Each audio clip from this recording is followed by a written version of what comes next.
Welcome to the latest edition of International Tax News. I'm Doug McHoney, PwC's International Tax Services Global Leader. In this edition, we cover selected tax updates from around the world, including my favorite topic, Pillar 2.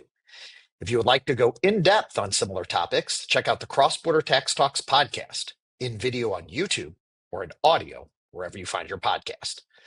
Now turning to our current edition. First, Portugal recently approved Pillar 2 Registration Form 62.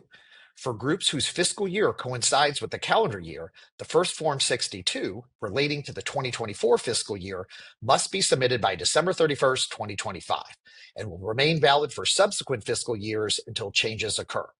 The form must be submitted by each constituent entity in Portugal or alternatively by a designated local entity, in which case the other group entities located in the country must confirm this designation electronically via the tax authority portal within 15 days of notification.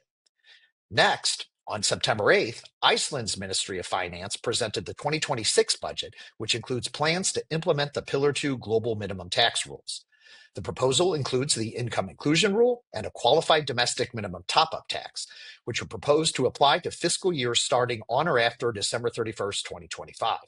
The Icelandic government's approach is consistent with the EU minimum tax directive, even though Iceland is not an EU member.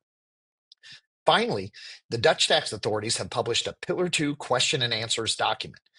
The Q&A offers an extensive compilation of answers from the Dutch Pillar 2 expert team in collaboration with various other units within the tax administration and the Ministry of Finance. The Q&A is to be considered non-exhaustive and dynamic in nature. The document will be updated regularly with new questions and answers, advancing insights on the operation of the law.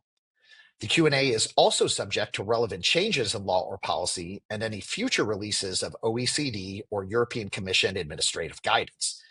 The Dutch tax authorities clarified that no rights can be derived from the Q&A. Thank you for reading PwC's International Tax News. I look forward to speaking with you again on the next edition and on the next episode of the Cross-Border Tax Talks podcast.